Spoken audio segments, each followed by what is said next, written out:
You know, racism is a huge boulder. It's a mountain actually. And we have to chip away with it. It's not going to go away by tomorrow, but if we don't do anything, it's not going to change. We talked a lot about microaggressions tonight and how, these anecdotal kind of experiences have shaped us. And I think some things that a lot of people in our community don't understand is how these can affect us over time. I like to think of a person's tolerance to these things as like a big rock. A few semi-suggestive remarks isn't gonna break you. But hearing somebody say the N-word, making fun of your hair, repeatedly asking where you're really from, I mean, you can handle it. But going in day after day after day, you're putting cracks in your metaphorical rock, okay? And pretty soon, you're gonna crumble. And I think that's what me and a lot of other people on this panel have experienced, is just the constant barrage of, these tiny things that overall break us down and wear us down.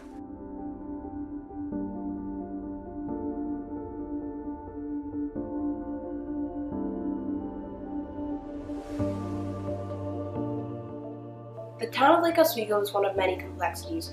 While the town is rich with beauty and appeal, it has a dark and long history with race and racism. In the past decade, there has been a rise of activism in order to combat the effects of the town's racist history, something which the community has never seen before. Oregon was the first and only state to be entered into the United States as a free state with black exclusion laws. Multiple early laws and actions included clauses which prohibited the residence of African Americans within the Oregon borders. The legislation not only caused a homogenous community, but also created a culture of exclusion and othering. The town of Lake Oswego also followed this pattern of racial exclusion.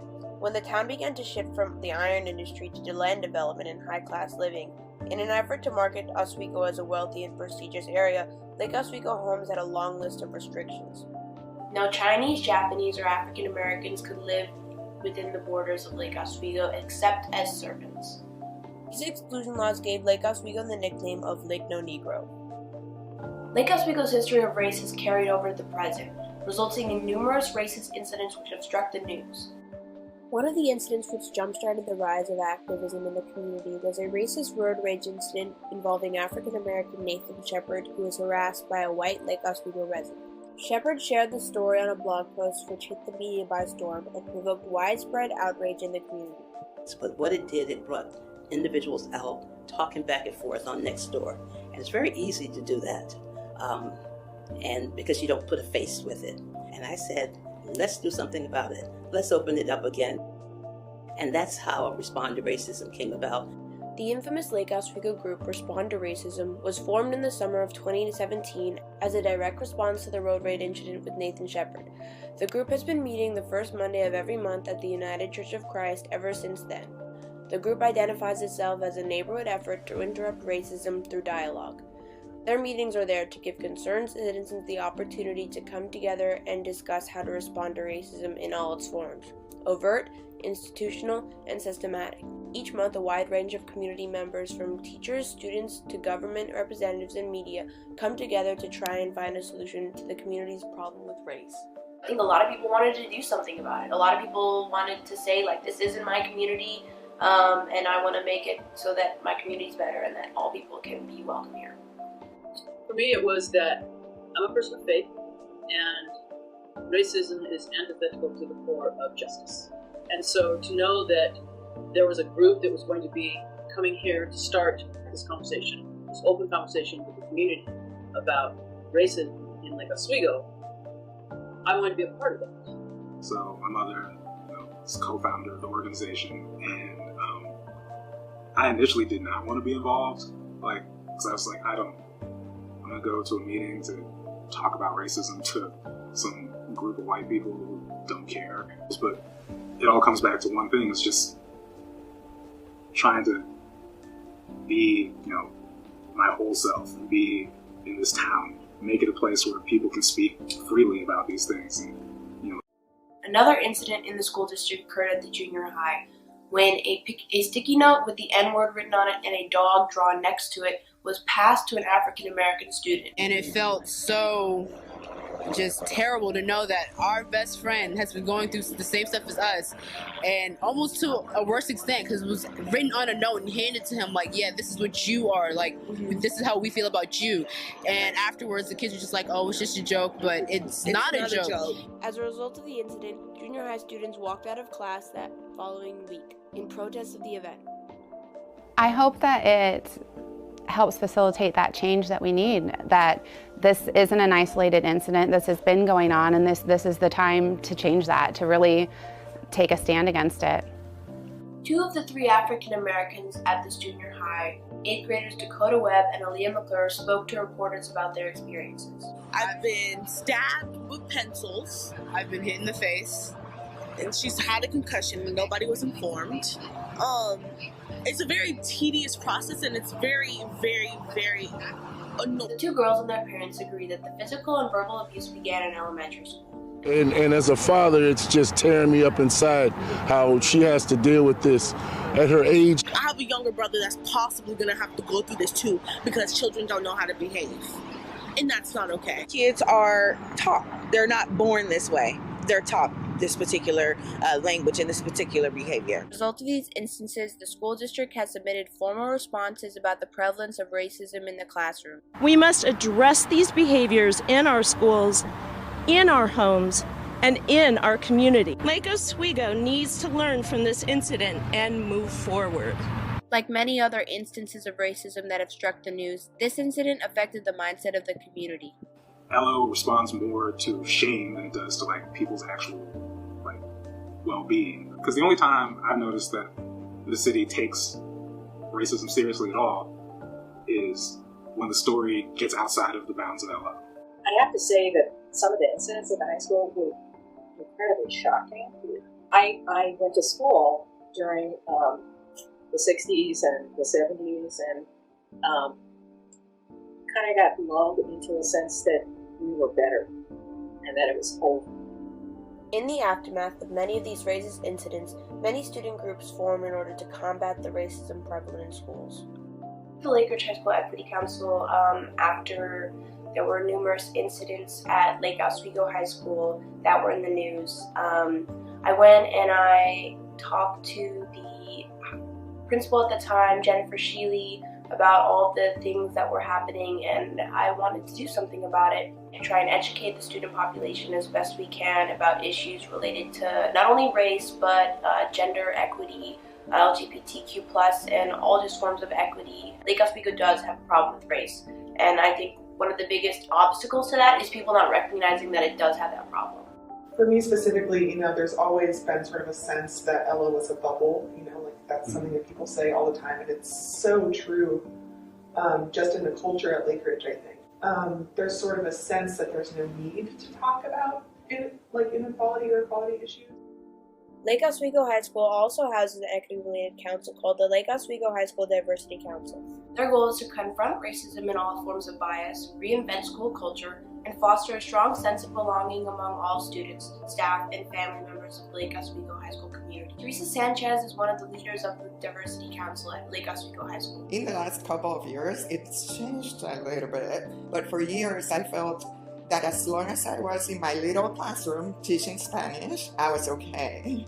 I really wasn't considered for any position of leadership. And I had experiences, of course, like in the lunchroom, my colleagues telling me, oh, your accent is so cute. Somebody even asked me if they can touch my hair.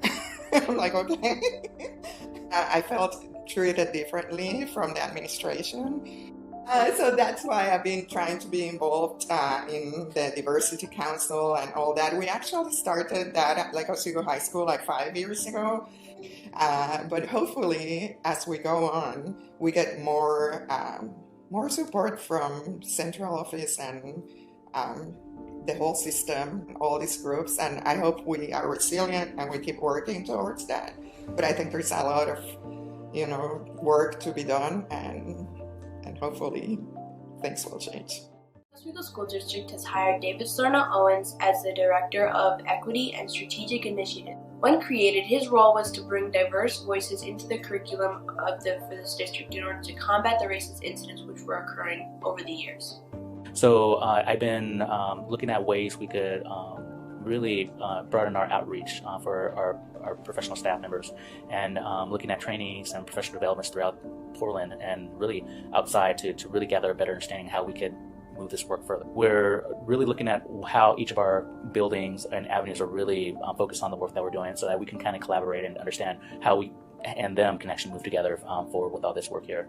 Our work has really been about really driving the need to really be an all inclusive, all child, all student understanding of how we can approach really helping them at every level. Rob Wagner was one of the school board members who jump-started the district DEI committee. Wagner, also a state senator, has dedicated many of his efforts to increasing the school district's resources towards diversity, equity, and inclusion. When we advertise for the position, we usually get a few people that are interested in being on a budget committee or participating in some way. We had 91 people apply for the DEI committee. It was unprecedented. We've never seen that kind of level of engagement and involvement. I think it was because there's so many people in the community that were ready to have open conversations about diversity and inclusion.